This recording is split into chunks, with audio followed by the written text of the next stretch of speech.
పరిశుద్ధమైన నామానికి మహిమ కలుగునుగాక.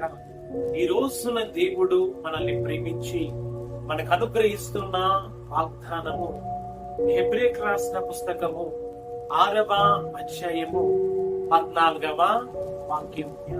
నిశ్చయముగా నేను నిన్ను ఆశీర్వదింతును, నిశ్చయముగా నేను నిన్ను విస్తరింపచేయుదును.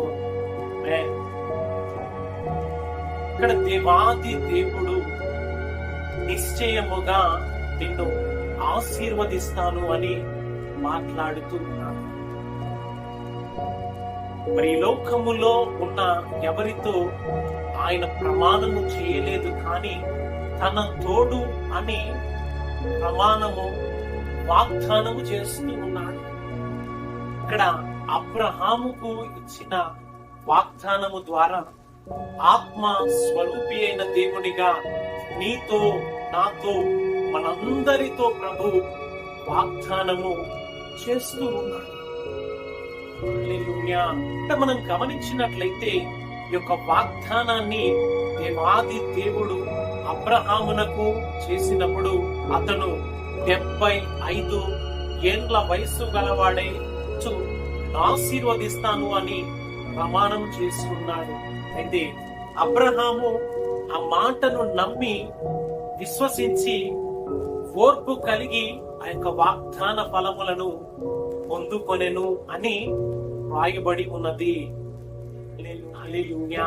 ఈ రోజున మరి నీ జీవితంలో కూడా దేవుడు ఎన్నెన్నో వాగ్దానాలను, ఎన్నెన్నో ప్రామిస్లను దేవుడు చేసి ఉండవచ్చును. అయితే దేవుని యొక్క వాగ్దాన ఫలము నీవు పొందుకోవాలి అంటే మొదటగా దేవుడు నా పక్షముగా వాగ్దానము చేసి ఉన్నాడు అని, మరి వాగ్దానము చేసిన దేవుడు దానిని నెరవేర్చడానికి శక్తి కలిగిన దేవుడు, సామర్థ్యము కలిగిన దేవుడు అని మనము నమ్మాలి, విశ్వసించాలి అని తెలియజేస్తూ, రెండవదిగా ఓపిక కలిగి సహనము కలిగి దేవుడు తగిన సమయములో మనల్ని ఆశీర్వదించబడినట్లు ఆ యొక్క వాగ్దానాన్ని పట్టుకొని సహనము కలిగి ప్రార్థనలో మనము మెలకువ కలిగి ఉండాలి అని సాక్షాత్తు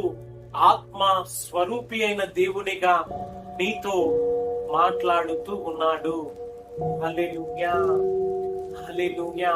ఈ రోజున ఈ యొక్క వాక్యమును, దేవుని యొక్క వాగ్దానాన్ని వింటున్న నీవు మరి నీ జీవితములో దేవుడు అనుగ్రహించిన ఎన్నెన్నో వాగ్దానాలను ఒక్కసారిగా తలపోసుకొని నెమరు వేసుకొని సంపూర్ణముగా దేవుని యొక్క వాగ్దానాల్ని విశ్వసించి ఓపిక సహనము కలిగి దేవుని యొక్క వాగ్దాన ఫలం పొందుకున్నట్లు దేవాది దేవుని నిత్య రాజ్యములోనికి నీవు నడిపించబడుదుగాక.